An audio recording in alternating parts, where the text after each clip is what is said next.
It's a cooperation.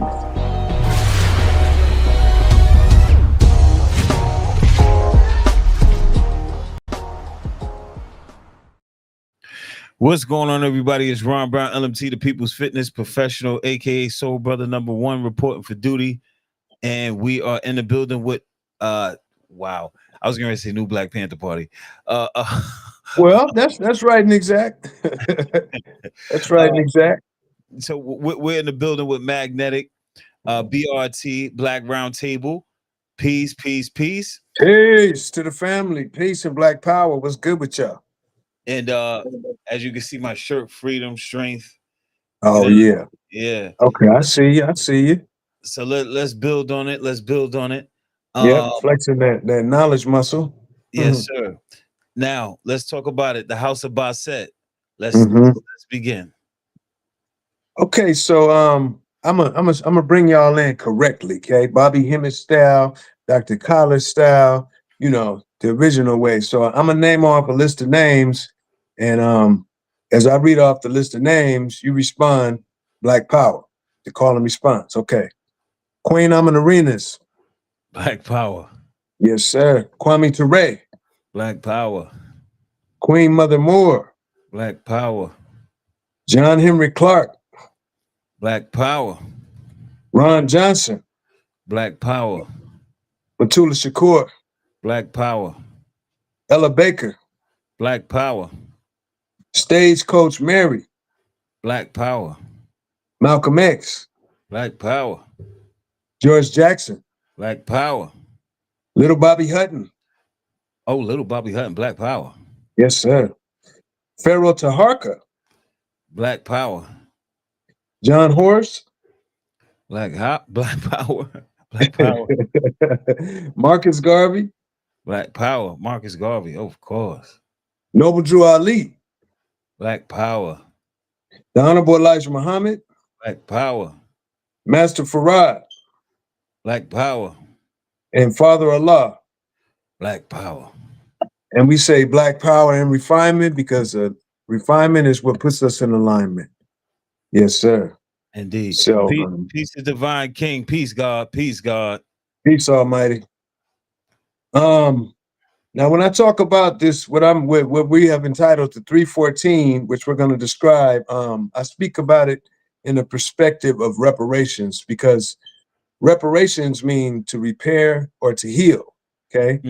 And reparations is a multi-layered word. Okay. So one aspect of it is monetary, but a very important layer of reparations is repair, healing. So we are applying the principles of healing and repair to our organizations.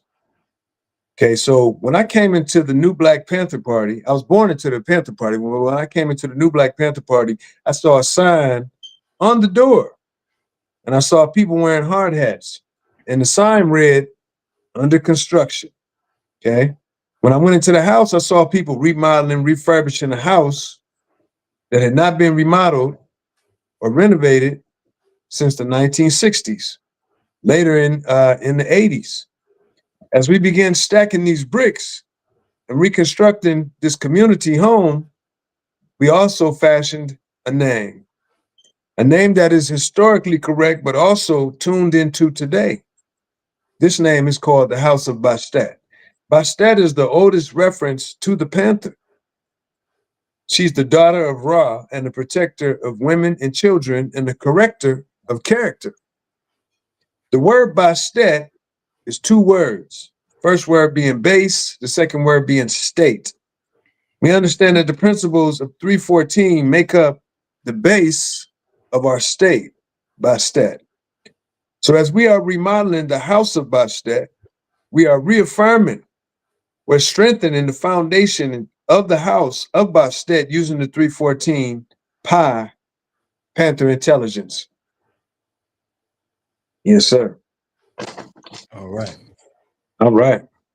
I'm gonna say one part that I want to emphasize as well. At this point, like I said, the new Black Panther Party is under construction. There's some things that's being remodeled. There's some tightening. There's some house cleaning that's going on. To keep things right and exact. Dr. Collar was a very clean, neat orderly person. The Panther 48 are very neat, clean, right and exact, orderly brothers. And these are the brothers who really started it and invited Dr. Khaled in. And these principles I'm going to share with you are things that they put together, which, like I said, could clean the house and facilitate a homecoming, bringing our people together, you know? So when we say 314, we already built on the 3, because that's why I built on Pan-Africanism, revolutionary Black nationalism, and liberation theology. That represents what we call the Black Holy Trinity. You see, those 3, right? Okay, and then from those 3 come the 14 pieces. Now, these 14 pieces represent the 5 points of the Panther and the 9 local initiatives. 9 plus 5, that's the 14. You know, and you put it together, which I have likened to the 14 pieces of Osiris' backbone. Okay, when you put this backbone together, which is called the dread, now we can stand up. And if we put these principles together, you know, apply them to our communities that we're in all over the world, we can stand up straight. Because that's what the truth does for you. It allows you to stand up straight. You know, as y'all say, 90 degrees perpendicular to the square, right? Yeah, the backbone. So I'm gonna go through these principles and kind of walk y'all through it, you know, and this is the entrance to the House of Bastet. So the first one is to be conscious, okay? And when I think of being conscious, I'm sure you would agree with this. I think of people like Dr. Khaled and Kwame Ture, because everywhere where they went, even if people didn't want to listen, people didn't want to learn, they had the ability to inspire them to want to learn about things that maybe they never had thought about, or things they didn't necessarily thought were important. You know, this was the quality Dr. Khaled had and Kwame Ture. I'm sure there's many more that have this quality, but I named these guys because they're pretty notable, okay?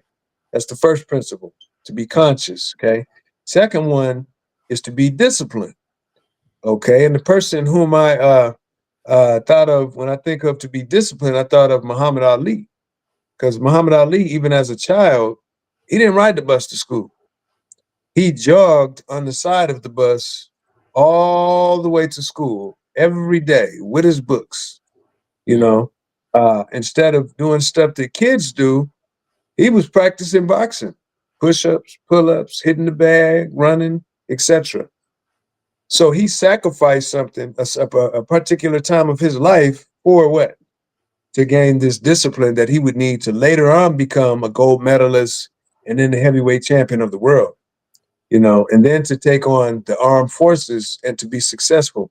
He learned what it took to be a champion, okay? So the third one is to be humble. Humble is kind of a difficult one because we were humbled during slavery. So a lot of us think of slavery and we think of humility, okay? But a person that could show you the power of humility, how far humility could go, is the Honorable Elijah Muhammad, because he was a very humble, laid back, smooth fellow, but super strong, super intelligent, very well organized. And he had a universal quality to him that appealed to a lot of different aspects of our people. And even if he couldn't necessarily reach out and touch each one of those people, he found the person that could reach out and touch you. You see, he got that person and that person reached out to touch you. So humility, I found, is one of the greatest attitudes to take to draw what you need to you, because you're not so high up that you can't see what's low, you know, but you're not so low that you can't see what's passing by on the high. So then the fourth one, to be militant. Okay, now when I say that, I'm not talking about it in a traditional sense, because that has been kind of overdone and improperly done. Okay, I'm talking about the Second Amendment of the Constitution. Okay, to be able to defend yourself and know that at the end of the day, if no one else comes to defend you, you can defend you. Okay, and Dr. Mutulu Shakur showed us that within the RNA. He showed us that the militant side and the organized side of being healthy in New York. You know, he set up the acupuncture clinic in the Bronx, you know, with a lot of people, and they were able to get a lot of people off of heroin, Now, if anybody knows anything about medicine and hospitals, hospitals are on military time, right? Thus, you have a very military disposition that a lot of hospitals have. Okay.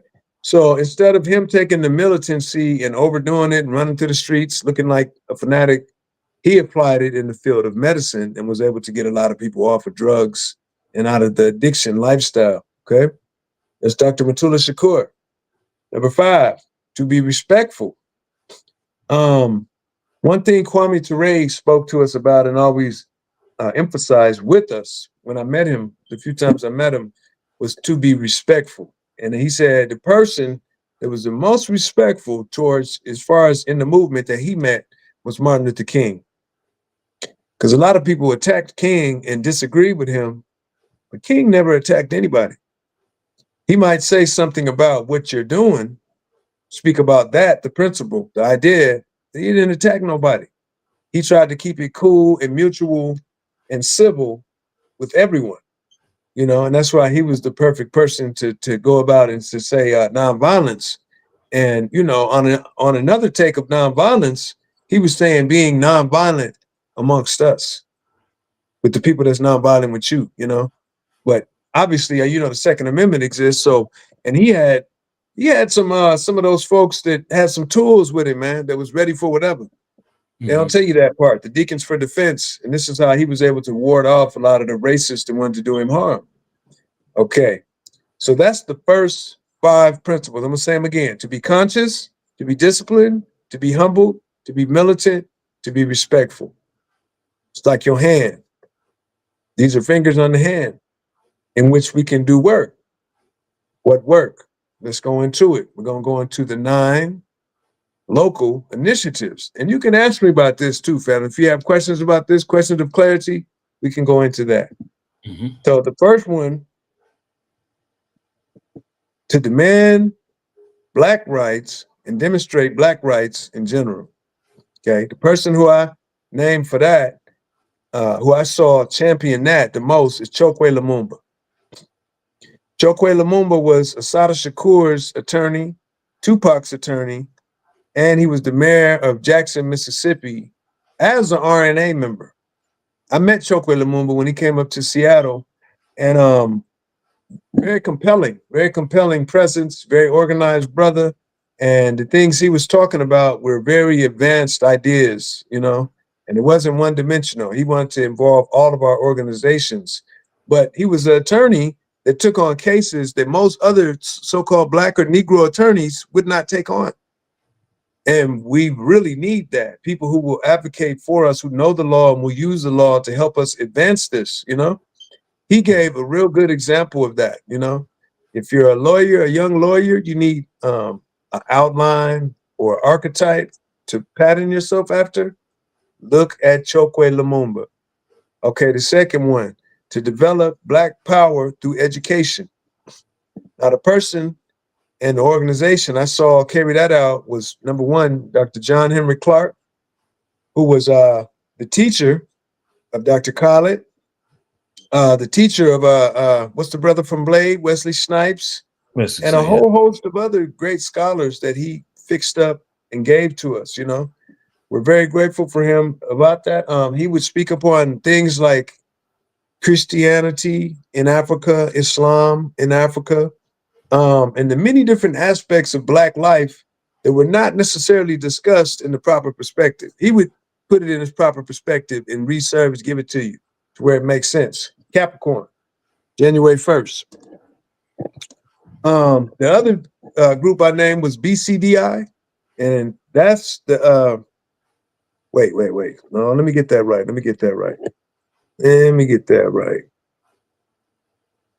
No, I said, yeah, BCDI, the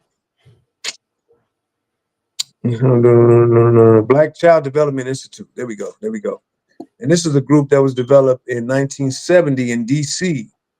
And one really powerful thing they did the kinship care aspect within the foster care, making the foster authorities always have to go and search to find one of the kin to give the child to, and not just give the child away, you know, but really search and go find, you know, they can to where they could be in the right family. And they push for this, and even white kids are benefit from this. All kids benefit from this. And that group, once again, is called BCDI. They're still around. They have national conferences and whatnot, and they work very much through the field of education, sometimes going in classrooms, sitting, watching and observing what's going on to make sure everything is right and exact. And they've affected a lot of change in that field. Okay, so number 3, to develop and to defend Black economics. Most of us, I would say conscious, are aware of a brother named Claude Anderson. Yes, sir. Right? Okay, in his books. Mm-hmm. Definitely have to look Claude Anderson up because of his perspectives, his programs that he's been associated with, and for representing this principle to defend Black economics, because Black economics is not just like talking about economics in your economics, macroeconomics class. There's a lot of other things that are involved when we start talking about Black economics, how they're maintained, how people subtract from them, and the mind state that goes with Black economics. And Dr. Claude Anderson gives us these principles and these practices and these programs to move this forward. I would say he's probably one of the best that I've seen. Number 4, to develop Black power in your area, where you're at, local. Now, the people who I've seen do this here in Seattle and made Seattle into kind of a Black, I would say, put they Black Panther paw on Seattle, and you can still see it. Murals, we got the Carolyn Downs Clinic here where I live. They have an icon that's dedicated to Aaron, where they have his name up here and whatnot. One of the longest standing council members in Seattle and King County council members was a brother named Larry Gossett, who was very much affiliated with the party, but they had him take the political route, you know, because they were very civic here. And they made you feel the Panther stuff. Even the white people felt it and ate Panther breakfast and whatnot and came to Panther school and whatnot. That's just what it was, whoever needed it. Pardon me? Yes, sir. Never knew that. And they had a very good relationship with the civic government here in Seattle, you know, the mayors, the councilmen, etc. You know, that very good relation, and still do. And they will speak very good of the party if you start talking to different people in civic circles. Peace, brother Mikey. Peace, What's good with your family? Peace, man. What's up, bro? We just going through this. Okay. Then the 5th one. Real quick, I was just like thinking about this comment right here. Oh wow. Wow. Well, they say make America great again. I say make America Black again. Okay. It's always been Black, but it could get a little blacker. And we're gonna highlight these Black intentions that they failed to mention. Yeah. So number 5 is with a whole government out there. Kathy Quaid. And then I mean, well, okay, I could kind of rock with that because we in the serious new year, okay? Yeah? Right now, the dog days, right? That's why it's so hot. Okay, so the colors of the Sirius constellation is red, white, and blue. Oh, here we go. And we just celebrated the 95th year in the nation. Salute of these lessons being here since 1930, right? On July 4th. So we celebrate July 4th a little differently. Oh, yeah. You didn't expect that. I know you didn't expect that, Miss Maga. Back at you. Yeah, man. Probably was a troll. Number 5, to develop and defend Black youth. Now, I'm sure y'all gonna like this. Y'all know exactly where I'm headed with this. At a time when nobody was going to teach the babies, the father took something that was very complex that even the nation did not want to necessarily read and study, and he gave it to the babies in the streets of New York.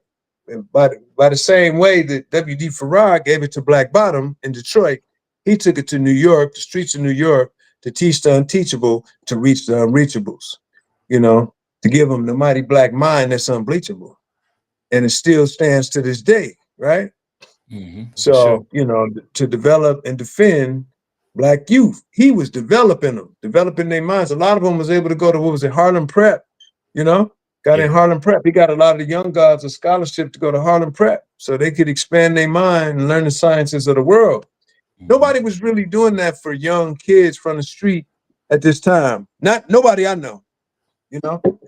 And ironically, around the same time that the new Black Panther Party got its jump off, the gods was coming into existence. And when I talked to a lot of the older gods, they said they used to go from a Black Panther rally to a BLA rally to a God rally.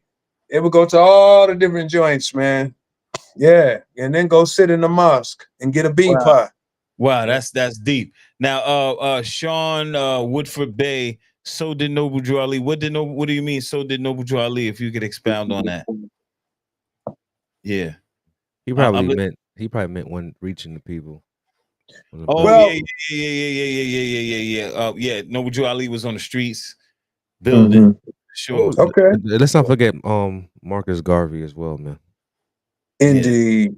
But I was talking about this particular principle to develop and defend Black youth. The father really, I would say Dr. Khaled too. He did the same thing too. Dr. Khaled, they took a special liking unto young leadership. The father, by standing up the first 9 born and creating a real young organization out of young people that young people could relate to. And he knew that would last until this time. You know, when some of the other aspects of this teaching maybe would get washed out because it's gotten a little old and timely. He said, I'm gonna give y'all something that ain't gonna get old, and it's for the streets, you know, that y'all can take to playgrounds and schools and jails and etc. And it'll fit right there where you can influence popular culture. And that's you know, I like to get at to the father, man, because he did, other people did it as well, but the father did it exceptionally well. So, you know, another joint to develop and defend Black youth is the National Association of Black Social Workers, which was founded in 1968 in San Francisco, May of San Francisco. And these are folks, this is the organization that's still around. But I guess they tried to join the white group of social workers and they were denied. So they said, well, we're gonna start our own group. And now this group probably has some of the most influence in the area of Black social work and in social work in general, worldwide. You know, so it lets you know when you make something, you own it. You can do with it what you need. And nobody can reshape it and give it back to you, you know? And once again, that's called the National Association of Black Social Workers, you know, founded in San Francisco, May of San Francisco in 68. The next one is to develop and enforce accountability in law enforcement. And I'm gonna talk about somebody whom we all know, whom we all love, whom we all appreciate. And I'm sure we've all have watched and studied. Brother named Johnny Cochran, you know, who helped out OJ the Simpson while he was getting juiced, right? And help him to beat the case, you know. Yeah, and see, one thing a lot of people don't know, a lot of jailhouse lawyers from California, since I'm from the West Coast, I'll tell you about it. A lot of jailhouse lawyers from California, Los Angeles got their jump off from Johnny, you know, because he was in there, he could give you certain things, you know, tell you certain things. Anybody who hang out in the courthouse know there's certain things a lawyer can say, certain things that they cannot say, but they can give to, say, a person in the court to say. And turn it over to you and let you say it. And then that way they don't have to say it. Johnny was the king of that. Turn it over to you and let you say something. That way he don't got to say it, you know, because he's colleagues with all these people, with the prosecutor, with the judge, and, you know, the other, you know, opposing attorney. So he's trying to keep it cool, and he'll hand it. Here, read that, man. Let him have it. And he gave us a good example of that in that field, as well as Chokwe Lumumba, you know, working in that field to develop and enforce accountability in the realm of law enforcement in your area. And that's a very important thing to teach our people the revised code of whatever state you in, specifically crime and punishment. This is something that the Panthers did that was kind of exclusive to the Panthers. I would say the RNA as well. They knew the law as well. Okay, number 7, reparations. Now this is someone I have to study more upon, but everybody who I spoke to about reparations brought up one woman named Queen Mother Moore. Okay. Even when the topic of reparations became unpopular for some reason, okay, and people were afraid to talk about it, Queen Mother Moore always talked about reparations, man, and always put that in people's head and explained to people the importance of it, not just getting money necessarily or as a form of revenge, okay? Mhm. Reparations is a precedent-setting case, okay? And I say that because if you allow somebody to get away with something like that, right, working you for free, enslaving your children, stealing your labor, right, on a foundational level, they're going to always keep doing that to you because they know they can get it. This is a crime. Theft of labor, you know, when you steal labor, when you enslave people, when you kidnap people, this is a crime. These are crimes. Trafficking, human trafficking, these are Right. crimes. Yes, it You is. allow someone to get away with that large level crime, right? RICO, all that shit is in there. They will continue, and they know there's no repercussions. They'll continue to do that. There's no legal repercussions, no physical repercussions. They will continue to do that till the wheels fall off, you know? And if you look at our condition, we're still in a form of slavery, right? Because we never addressed that. And something that started out as a little bitty garden snake, right? Expanded and turned into a dragon. Now you got trafficking going on all over the world. And politicians are bought off to where they can't even say anything. In fact, this is one of the biggest industries in the world, human trafficking, you know, and it's almost to a point where you can't stop it, but that's because they allowed it and gave it money and put a government with it during the time of the transatlantic slave trade, and it was never checked. You see, the way you develop remedies for problems is that when there's a problem, then you develop a remedy for it. And well, you study it to find out what the remedy is, but the remedy is to balance it. Some social phenomenon or human phenomenon that has went out of control. So we have to apply a law, you see, and they applied laws in reference to it. But look at the law. They said, okay, we're going to free you from slavery. But if you commit a crime or if we criminalize you, what? You become a slave all over again. Right. Right? Yep. That's a cold one. And they got a whole bunch of us still locked up using that, the criminalization, you know, which we mentioned before. So they criminalize your image using movies like Birth of a Nation, What's Love Got to Do with It, right? The Color Purple. Then they come and throw them cuffs on you, right? And because oh, don't forget about the news. Don't forget about the news. Oh, in the news, beating you upside the head with the suspect NIGGA, you know, which anybody could be. You know what I mean? They could come in there right now. Run! You stole a popsicle last Thursday. You see, and then this whole thing kicks back in from the transatlantic slave trade. You know that black people are supposed to give away their labor for free, even with immigration. Think about this for a second. Consider this. If you're from another country, right, not from here, you don't really have no relatives here, and you get put out or you get discovered that you're illegal and you're locked up now, okay, now you're already from somewhere and you probably came here because you picked fruit, etc., strawberries, apples, etc. You work in the field. Now they got a free worker because you're working in prison for free and they've replenished the prison labor system, right? Who you gonna call if you from Mexico? You don't have nobody here to call. That's a collect call, like a manhunt, right? Can't nobody come get you. You can't even bail out because you don't have nobody around there, right? That you can give them an address to. So you stuck. That was a real slippery slope they put folks in with that, man. It's like, because honestly, we can't even help you because we ain't really related to you and won't even know who you are. You see, you just locked in there indefinitely.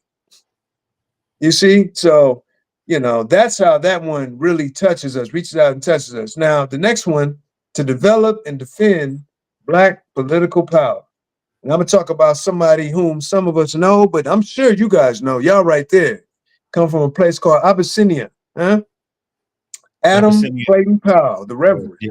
Good Reverend. Yep. Now, this was a man who, yeah, he developed and defended black political power, but he used the church to do it. So he's giving you liberation theology, but liberation theology that could get money to make Harlem its own district. Most of the money that Harlem gets, right? Federal money, what?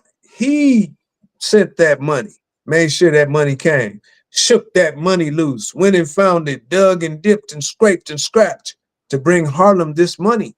If we had black politicians all throughout America, throughout the 16 black Meccas who followed his blueprint, we would have been free, bro. Singing and swanging.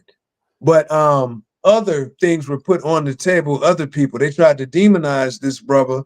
But I would encourage all of you, man, to read about Adam Clayton Powell. If you put a search in there to YouTube, his video will come up. But there was he was a brilliant politician too, and there was lots of things that he did that other politicians might have attempted to do but could not do because they didn't have the connection of politics and the black clergy, you see? Yeah. And he was known in the streets and whatnot. Okay, so the last one of these 9, to reclaim and develop black neighborhoods. And the person whom I'm gonna point right to, people I'm gonna point right to, particularly I'm gonna say a party, a chapter, was a Seattle chapter of the Black Panther Party.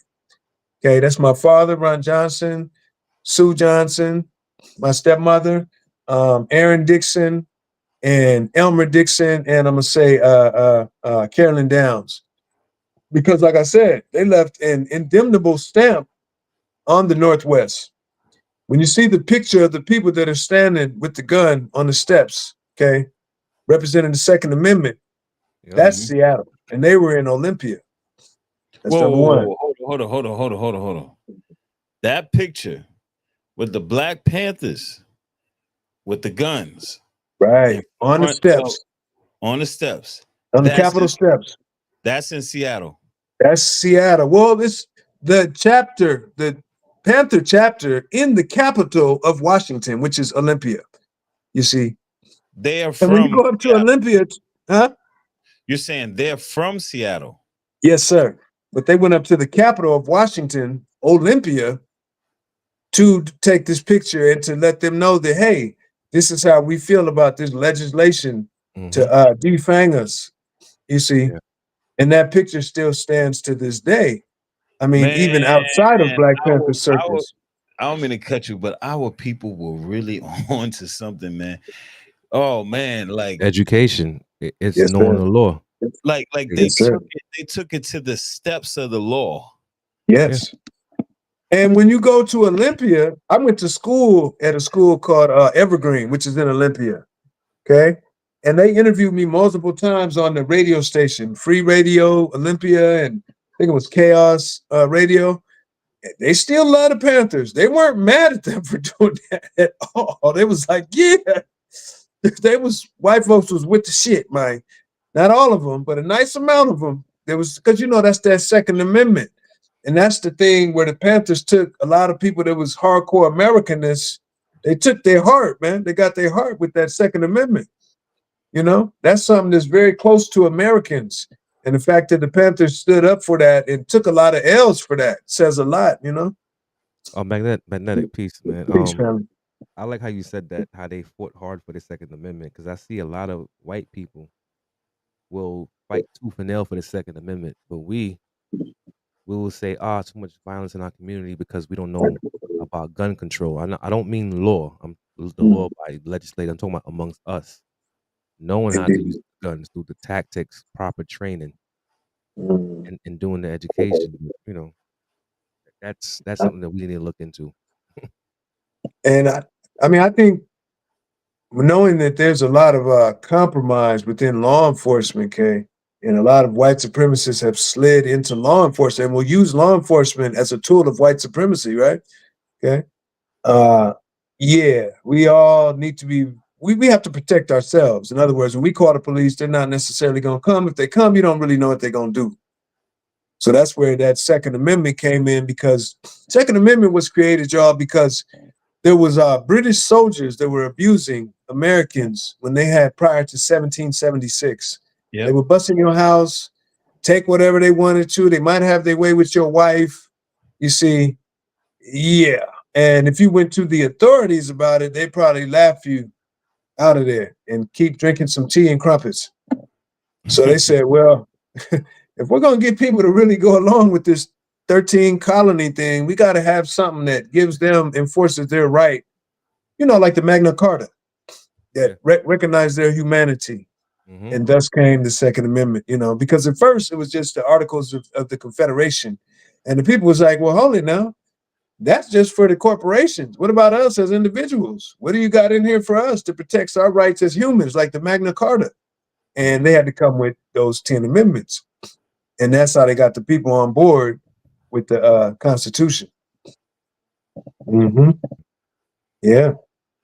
Deep. So, I just want to let everybody know before we continue, Black Roundtable, Magnetic Law has a playlist on the page. So whenever you want to just go through all Black Roundtable or Magnetic Law's bills, you could just click on, you could just go in the playlist, find Black Roundtable, and just go through all the videos. They're all there. yes, sir. Come sit at the table and eat. Come on. So also when we talk about 314, we're talking about the triple lineage. The Black Moorish lineage. I know they don't want me to say Black Moor, but I'm trying to say it for the sake of the audience so they know. Okay. It is what it is, man. I'm sorry, my Moors. I love you. I love you, man. Love you. Then you got the Black Native Indian, right? And then you got the Black slave who came, and this is our triple lineage, right? And it was really enforced, okay, when we came to what? The 14th Amendment. So they go to 314 again, because that's who the 14th Amendment was about. Them three that had been pushed together into one lineage. Some people emphasize the African part of that lineage. Some people emphasize the Indian part of that lineage, or the native part of that lineage. Some people emphasize what? The Moorish part of that lineage. If we're going to talk about it holistically, I talk about all of it, because it's an aspect of us. Right. You know, if you look deep enough, you're going to find some Moorish, some native Black, and some Africans in your lineage, culturally, politically, the dishes you eat, the way you get down. But we took all three and put it together, made one, you know? And that's like we said, them 14 pieces of Osiris, right? When we talk about the dread, which they call the Djed, we don't use the J because we know the letter J only 500 years old. We put the R in there. That's the backbone of Osiris, which allows Osiris to stand up straight, okay? The dread was implied in Kemet and in other indigenous societies when it was during a time of confusion between rulers or between kingdoms. Peace, God. You see, that's what we're using during this time of disorder, this time of chaos, this time of confusion, this time of uncertainty, this time of gray areas. We're using these principles to stand us back up as our backbone and bring us together. Hey, okay. Hey, hold on. Kathy Kwa is back. She said, your community promotes violence in America. That's so funny when America propagates violence all over the world. That's so funny. Come on. Come on. Come on. I want you to further elaborate. I don't know where she gets that from, but sometimes people come in and they just want to be a distraction. They haven't been listening. They just say some random stuff, you know. From the and media. Since we know that white supremacy is normalized insanity, we see a good example of that insanity right here with Mrs. Kathy Quay. Yeah. You know, Mrs. Quay, you should go make some Rice Krispie treats and kick back and listen. Okay? Exactly, because you're not I think you have better commentary. And think before you do commentary. Don't just write stuff, man. Think and listen, okay? I know your parents taught you better than that. I know your professors in college taught you better than that. I'm gonna call your professor and tell him that you ain't doing your homework and you're trying to talk in class. I'm gonna tell him, Miss Quay, I know your professor very well. Yeah. Do right by yourself. Things will work out better. Kathy, calm down, please. Yeah. Yeah, calm down. Kathy, stay in here, Kathy, and learn something. All right, go ahead, God, Bill. And one more thing, don't mix your mayonnaise with your meth, okay? Don't do that. And then put on sandwich. Don't do that, Kathy, No. okay? Okay, so once we also know that 314 is what? The circle, right? Pie. You know, of course, there's some numbers that come after it. But what we're saying is that in the middle of the circle is these three, right? Pan-Africanism, revolutionary Black nationalism, liberation theology, in the middle of the circle, okay? And they're like hands moving through the circle. These hands move you through the different aspects, you know, to defend Black rights, to develop Black power education, you know, moves you through these different points of the circle. And the circle also represents Panther activity and Panther what? Intelligence. Mm-hmm. And I'm gonna just say straight lace. Without these 14 pieces, which stands you up, so you can stand straight up, like the truth stands straight up. Don't lie down with the lie. Without the 14 pieces, you cannot come into the House of Bastet. In fact, you can't even come into the courtyard. Nope. Because this is a house of character and a house of respect. You know, it's certain people's house that you go to in your family, you can't curse. You got to take off your shoes. You got to speak in a low tone. It's real serious. It's a house of respect. You know, you can't just bring anybody there. You can't come there drunk. You can't come there with weed on your breath. None of that. You got to come right and exact. That's what the House of Bastet is, because the Panther, when I talk about walking my Panther, y'all, the way I was taught to walk my Panther, the Panther's respectful. The Panther's clean. The Panther's refined. The Panther's intelligent. The Panther's loving. The Panther is very considerate. You know, all the positive qualities of the original people. The Panther embodies this. This is why when we go to the continent, they wrap themselves in the Panther skin, the cheetah skin, right? It's because it's also a symbol of protection, but it's a symbol of authority and refinement that they wrap you in when they know you're a certain level, a certain caliber of person, you know? And, you know, we've seen a lot of blemished characters claim to be a part of this. If you don't see them doing these 14 pieces on here, okay? You don't see them representing these principles, to be conscious, to be disciplined, to be humble, to be militant, to be respectful. They're not with us. They're not a part of the new Black Panther Party, okay? They might be a part of the movement. They might have been moved by the information, moved by a book, moved by what somebody did, moved by a personality, but they're not a member of this body. And we will not take credit for what they do, okay? Because you can't expect movement people to know what member people who have been trained and taught know and can do. You can't expect, no. Now, you can work your way from the movement to the membership by learning and carrying out this knowledge culture piece, right? To show us you knowledge your culture, carrying out these aspects, living this out. If we witness that in your character, okay, you can work yourself from movement to member, you know, but it's not just an open door. I know a lot of people are used to that, and everybody has a Panther in you. The question is, how are you walking that Panther? How are you walking that Panther that's in you? You know, there's been a lot of what we call white media sensationalism, which is give you bad examples of how people walk their Panther. I'm gonna say it now, Huey P. Newton. I love Huey, but I gotta say this. There's nothing revolutionary about suicide. If a man commits suicide tomorrow, they're gonna say, oh, that was so revolutionary. Wow. No. And he become a martyr because he killed himself. Is that how that go? No, sir. And this is why we talking about the 14, knowledge culture. What culture? Revolutionary culture. You see, to see what? And knowledge the culture.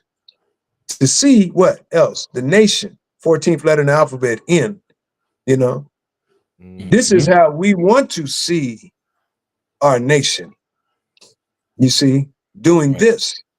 Right. You see. A lot of people don't understand. When you go through a book called The Bestiary, okay, this is a European book, but they're coupling human activity with animal activity. Mm. And they said the panther was the symbol of the Christ. You see, thus you have a man named Yeshua, the real historical figure, Yeshua, Ben meaning son of, Pantera, meaning panther. Yeshua, the son of the panther. Wow, right? Mm. Then you have a man by the name of Willie Mukasa Ricks, the first one to ever say Black Power, from Georgia, from Alabama, Mississippi, that era, huh? Okay, I'll Billy take that Mukala, name. Billy Mukala. Say it again. Willie Mukasa Ricks. Willie Mukasa Ricks. That was Yes, the sir. first Now, person to say Black Power. Black Wow. Power. Yes, sir. He's the father of Black Power. I met him too as well, and he gave me a very powerful demonstration. But when you look at his name, where you find him in the lessons, Muk Muk. Muk is the root of Mukasa, right? Right? Now, Muk Muk means in Urdu, the clenched fist.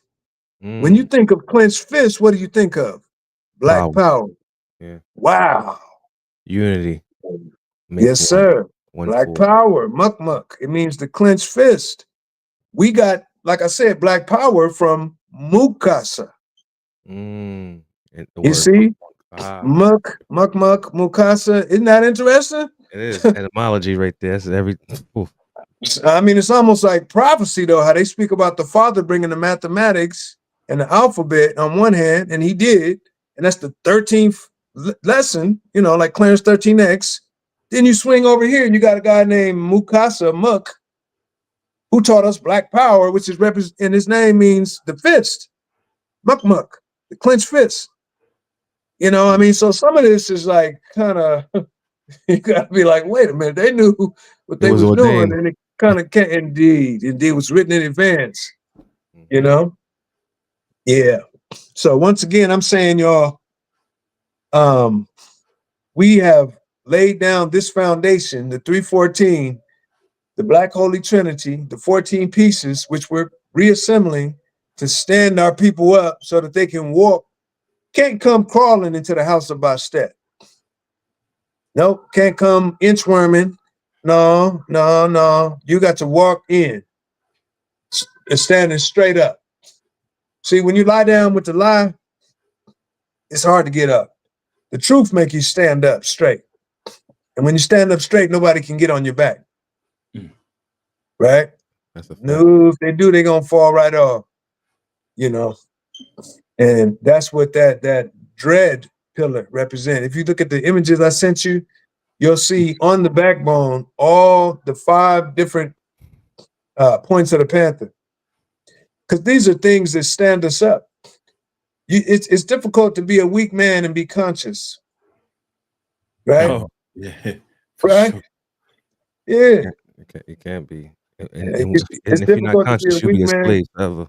You see what I'm saying? Because there's too much stuff in your head just saying, hey, man, you need to wake up, man. Look to your left, look to your right.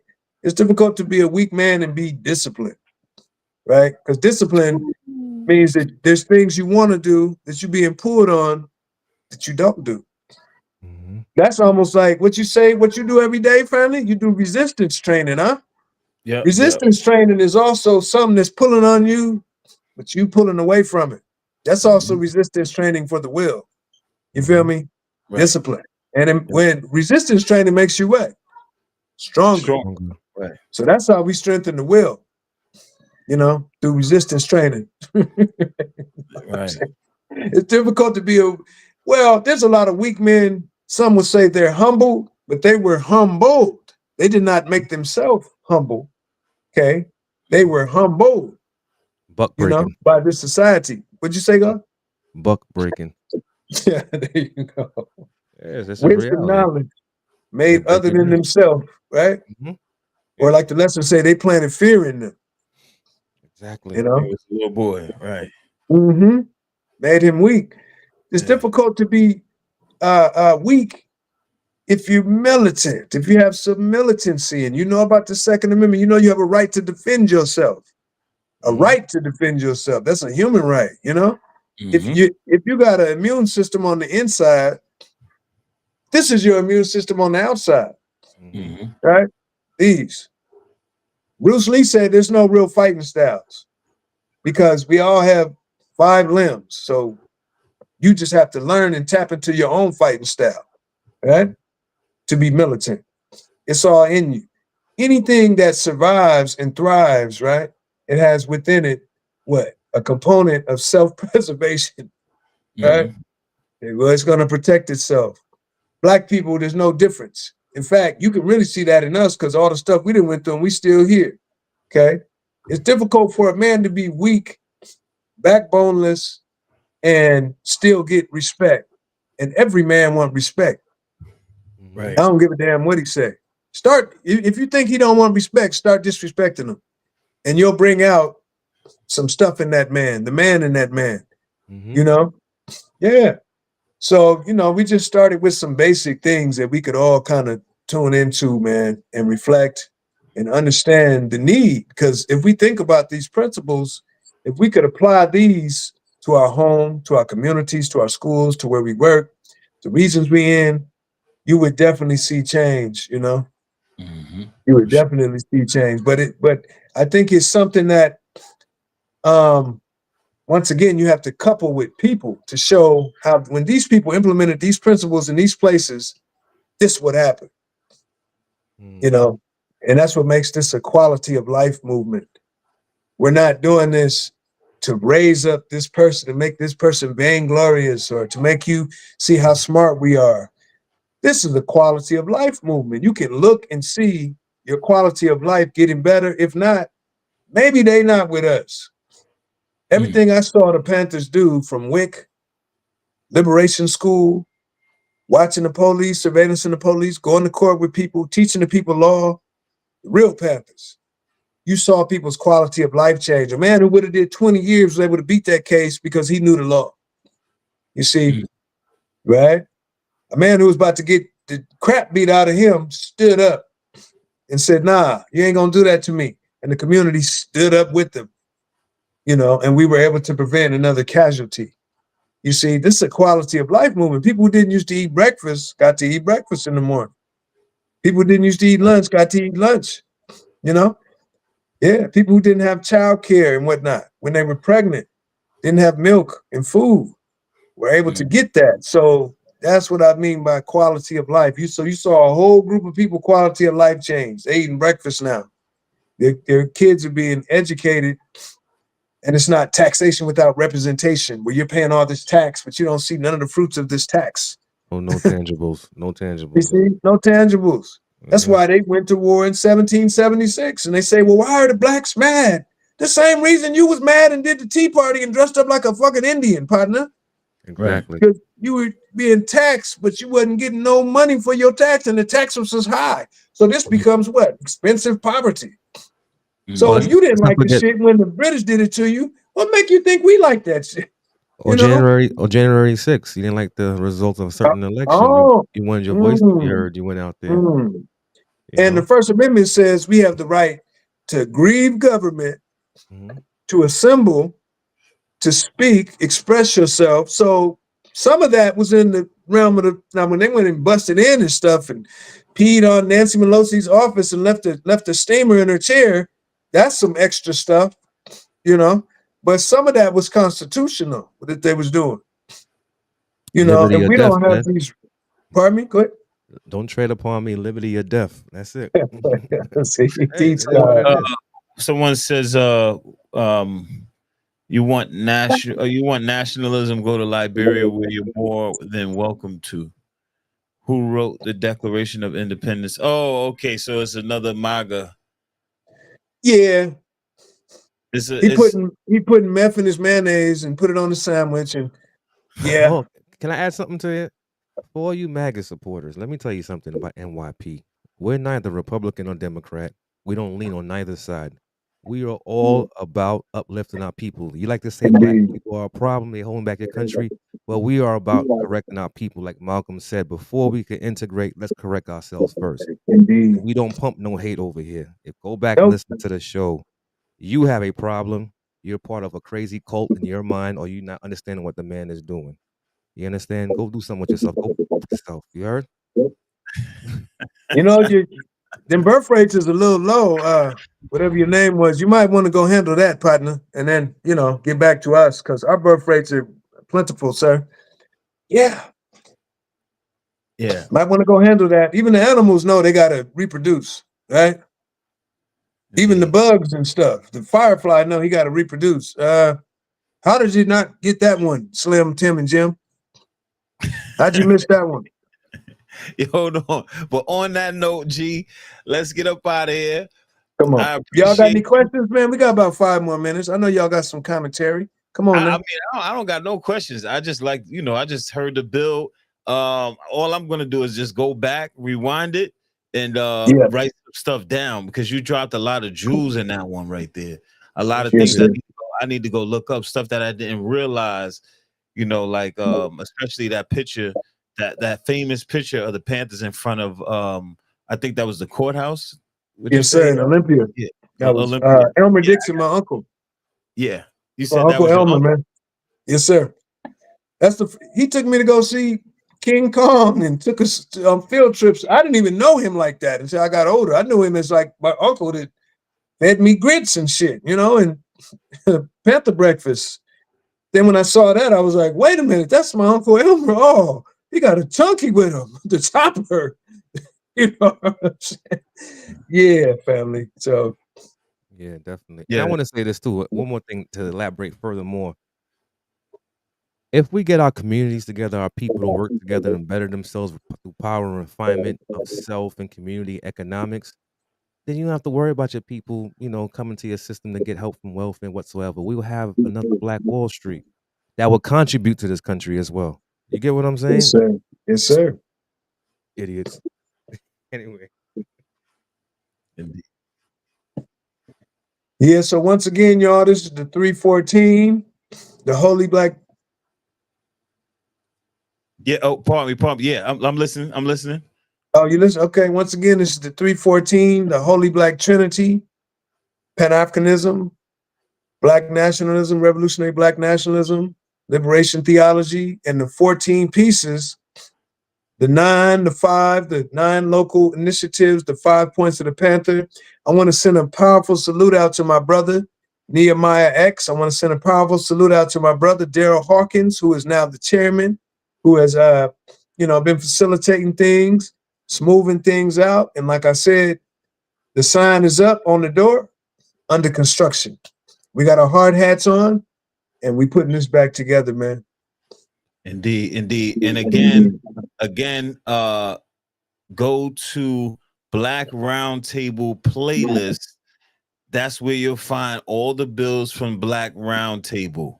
Indeed. All right. On that note, we are out of here. We're going on the next podcast, Clock of Destiny with Nakeem Bey. And peace. Peace.